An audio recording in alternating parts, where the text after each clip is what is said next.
My name is Caroline. I'm 35 and in my third year of marriage, juggling life as a working mom. I've known my husband since we were kids. We hadn't been in touch for many years since middle school, but we reconnected at a reunion and immediately clicked. Before we knew it, we were dating. Everything went smoothly in our relationship, and we naturally moved on to getting married. Both of us were in our mid-30s when we tied the knot, so we were already talking about having kids soon. Then, I got transferred. And guess what? The new office was near my husband's parents. My husband and his folks were thrilled. "Why don't we live together? It'll be easier when you guys have kids," they said. Now, it's not like I have a bad relationship with my in-laws, but I wanted to maintain some space, so I kindly declined. They seemed pretty disappointed. I felt guilty, but figured it's better for everyone to have some boundaries. My husband agreed, or so I thought. Looking back, that was the starting point for everything. Due to my job transfer, we had to rent a new apartment. My husband's commute went from 30 minutes to an hour. I felt bad for making his life harder, but he told me, "We're a team. Don't worry about it." I was glad to have such an understanding husband, yet my in-laws didn't see it that way. "How can you inconvenience your husband for your own needs? A good wife would never do that," they criticized. "Exactly, Derek is right. Don't you think you lack a sense of compassion for your husband?" Why were they butting in? We had made this decision together.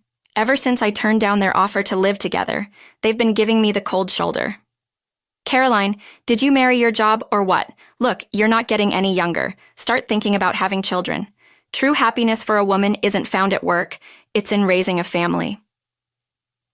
Funny, because before we got married, they were all for me continuing my career, saying things like, "If our son is with a self-sufficient woman, we can rest easy." Can you believe how he's changed just because I said we shouldn't live with his parents? At first, my husband used to stand up for me, but now he's like, "Well, what Dad and Mom are saying makes sense." At this rate, what's even the point of us being married? He's actually started saying things like that, but that's not all. "No, you're too busy to cook? Fine, I'll eat at my parents' house," he says, and heads there more often than not. Sure, I've been working late since the job transfer. I've been doing my best with pre-made meals and takeout, but I guess that's not good enough for him. And then, the second I get home, the calls from my mother-in-law start. "What kind of wife can't even prepare a meal? Are you even aware you're married? You're just a freeloader." "Hold on, I make money too." She ends the conversation with, "From now on, we'll feed him, so do whatever you want." Taking care of your married son's meals, talk about helicopter parents. To begin with, my husband comes home at the same time every day. Shouldn't he be the one making dinner when I'm stuck at work? It's not just my in-laws. I'm also growing frustrated with my husband. Even with all these concerns, I still have one person on my side. "Hey, it's Uncle Caroline, how are you?" "I've been better." "What's wrong? You sound down." The caller was my late mother's real brother. I lost my parents in my 20s, so my uncle has been like a stand-in dad for me. I told my uncle in detail about my job transfer and my struggles with my in-laws. He listened to me intently, and for the first time in a long while, I felt at peace. "My in-laws, huh? That's a real piece of work. You're telling me. It's like they're negating everything about me. Your husband's no better. He should be standing up for you." I know, right? It's just awful. When you're troubled or worried, nothing beats eating something delicious to take your mind off it. Come by sometime and I'll treat you to some good food. And bring your husband too. I'll give him a piece of my mind. My uncle owns a restaurant. When my parents were alive, we often dined at his place. Sounds good. We'll definitely stop by soon. Anytime, Caroline. If you're struggling, call me. All right, thanks, Uncle. Talking to Uncle made me feel so much better. It was a much-needed relief. One weekend, I was catching up on chores I couldn't get to during the week. My husband, meanwhile, was lounging on the sofa, doing nothing. "Hey, can you help out? I'm tired too." "Why? You're the woman. You should do it." What kind of logic is that? My mom never made my dad do chores. That's because she was a homemaker. I work full-time. What? You think you're better than my mom? That's not what I mean. You've become so unpleasant. Ever since he started spending more time with his parents, he's been so hostile towards me. If this continues, our marriage could be at risk. To be a good partner, I decided to adjust my work schedule to come home at a more reasonable time. I figured this would reduce my husband's visits to his parents' house and give us a chance to reevaluate our relationship. I had to admit, I'd been using work as an excuse not to be emotionally available to my husband. From then on, I'd make an effort to come home early, cook dinner, and spend quality time together. Things started to look up. My husband's frequent visits to his parents' house dwindled, and our normal routine seemed to return. Or so I thought. Then came the curveball from his parents. "Hey, Mom ordered steak delivery for tonight. Let's go eat there." "What? I've already prepared dinner." "But they have gone through the trouble of ordering. How could we say no?" "Well, I guess you're right." So my husband and I reluctantly decide to go to my in-laws. Getting cute all of a sudden, doesn't that seem a bit suspicious? Or is it just me who feels this way? Upon arriving at the in-laws, there was a plate from an upscale steak restaurant set out for each person, but there were only 3.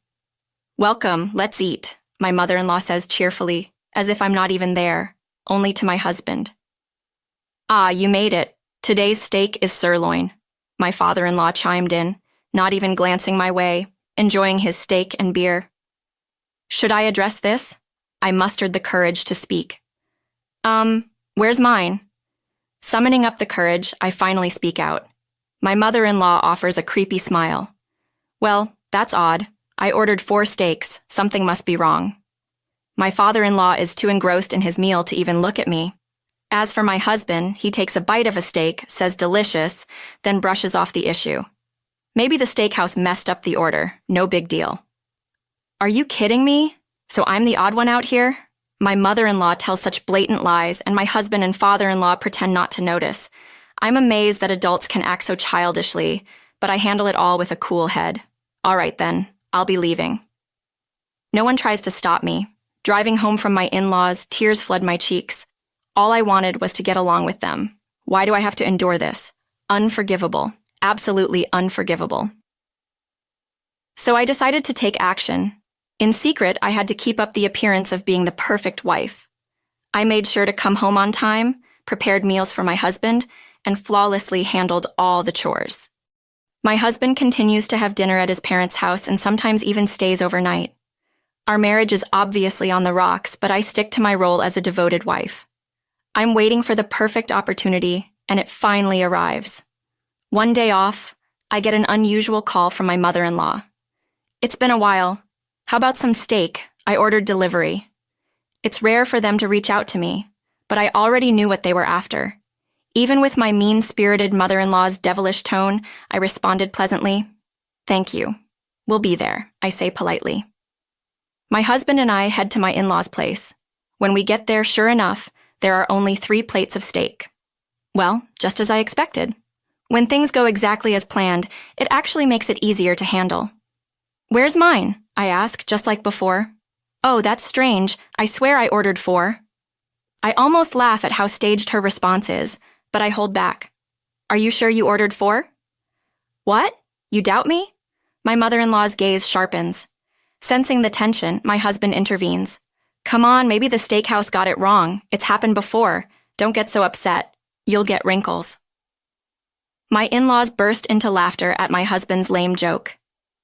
"Caroline, you've been looking a bit aged lately. Don't lose your femininity, always buried in work." Coming from a woman with far more wrinkles than me, that's unexpected. "You must remember your role as a wife. Always strive to look beautiful," my father-in-law adds, stuck in another era, as if they were the ones in the right. Time to set things straight. Frustration boiling over, I finally burst out loud. "Unbelievable. What's wrong with the steakhouse messing up our order time and time again? They can't be serious." "Yep, I'm calling them right now." I made a big fuss and called the steakhouse using my in-laws' phone. "Hello. Can't you even take an order correctly? You're always messing up the quantity. Isn't that pretty unprofessional? Thanks to you, I always end up missing out on my steak. How do you plan on making it right?" Both my husband and in-laws were speechless at my actions. Okay, got it. We'll be right over. With things settled, I turned to my mother-in-law. The steakhouse wants to apologize. How about we go there right now? Mother-in-law? Apologize? Yes, they said they want to apologize in person for messing up our order so many times. They can't come now because they're open for business. So they asked if we could go to them. It's really a rude place, but they're willing to apologize. Let's go. This is just outrageous. Mother-in-law was flustered by my fiery tone, but I didn't care. It's the restaurant's fault, isn't it? Mother-in-law, Caroline, you're blowing this way out of proportion. Just stop it. Me. Why should I? They messed up, not me. I've missed out on steak twice now. Isn't that weird? Mother-in-law, don't be irrational. It's embarrassing. Me. What are you talking about? I have a legitimate complaint here. Mother-in-law, you surely wouldn't forget to order my portion, right? Me. Yes, of course. Then let's go get that apology, shall we? I pulled my visibly shaking mother-in-law and we headed towards the restaurant. My father-in-law and husband also followed, sensing that this was no small matter. Time for a little payback. As we entered, a few customers were inside, and a man who appeared to be the master was grilling steaks behind the counter. Me. I was the one who called earlier. Upon hearing this, the master came out from behind the counter to face us. Me. I would like an apology for the messed up orders. I prepared the quantity exactly as I was told. In response to the master's words, I feigned utter surprise. The patrons around us started murmuring, but I didn't mind. Everything had gone as planned so far. Time for the grand finale. Me. So, you're saying, mother-in-law, that you didn't even order food for me? Your daughter-in-law? Why would you do that? Is this some sort of spite? Mother-in-law looked visibly rattled by my accusation. She never expected me, the wife, to fire back like this. Mother-in-law. No, that's not it. I genuinely made a mistake. But the waiter said everything was according to the order. I simply miscounted the number of dishes. Me. All right, can we go home now? Mother-in-law. What? Are you confused? 3 with 4? Are you showing signs of dementia? Me. That's way out of line. My father-in-law raised his voice, but I didn't back down. Me. It's not normal to mix up 3 and 4. Just admit you did it to spite me. Everyone makes mistakes, can't you understand that? Mother-in-law. This goes way beyond a simple mistake, given your usual behavior towards me. It's only natural to suspect it was intentional. Mother-in-law, apparently offended by the dementia remark, readily admitted her wrongdoing. Mother-in-law. Yes, fine. I don't like you, so I did it to spite you. Me. I can't believe this. Aren't you ashamed to act like such a child? Didn't you learn in school not to do things that others dislike? This is not something a grown adult, let alone a senior, should be doing. Cornered by my logic, mother-in-law had no retort. Both my husband and father-in-law seemed stunned into silence. And as the icing on the cake, the other customers in the restaurant began to voice their support. Customer. Deliberate spite? Wow. Didn't think that still happened. I can't believe it's them. Better keep my distance from now on. Mother-in-law looked shocked. No wonder why most of the patrons in the restaurant lived in the same neighborhood as my in-laws. No, wait, there's an explanation for too late. Feeling increasingly uncomfortable, the 3 of them hastily left the restaurant. Me. That was awesome. The master patted me on the shoulder. Master. Sorry to drag you into this, uncle. Turns out the steakhouse was actually owned by my uncle. I initially missed the restaurant's name, but later noticed it on a delivery bag. I'm really lucky, I guess, which made plotting this revenge quite easy. Whenever my in-laws invited me for steak, it was usually on the weekend following their pension payment. I had asked for my uncle's help to plan accordingly for this specific day. We even added some improvisational moments from regular customers my uncle knew well. My uncle had appealed. My dear niece is enduring persistent harassment. I could use your help. Thankfully, they were more than willing to play along. Having many of the in-laws' neighbors present really gave our plan a major boost. Me. I wonder what kind of faces they're making right now. The thought alone kept me laughing. Eventually, my husband and I divorced. Despite my efforts to mend our relationship, it was clear he wasn't interested. So, the path to divorce was pretty smooth. Luckily, as the one who caused the divorce, he didn't have much of a say in the negotiations. So, my meticulous plan, the good wife, aimed at revenge, Worked like a charm. Later, I got a call from my ex-husband. He had moved back in with his parents and was shocked at how uncomfortable it was. Ex-husband. Small towns, you know. Gossip spreads fast. Mom gets cold stares wherever she goes, and for some reason, I'm being shunned too. Me. Why? He wonders. The reason is pretty clear. Anyone who joins in the bullying with his annoying parents deserves to be avoided. You're clueless. You're clueless. This is all coming back to haunt you. Enjoy your time with mom and dad in your small town. Just be careful not to get kicked out by the community. Ex-husband. What do you mean kicked out by the community? I wanted to tell him to figure it out himself, but I don't owe this fool any more of my time. I quietly hung up. His parents are trying to marry him off again by taking him to all sorts of matchmaking parties. But for some reason, it's not working out. Me. I mean, can you blame them? Uncle. Caroline. You've got to find happiness, not just for yourself, but for your late parents too. My uncle said, grilling a sirloin steak across the counter. My latest indulgence is treating myself once a week at my uncle's place. Me. Thank you, uncle. I can feel the tears coming. It must be too much pepper. It was a night where my uncle's kindness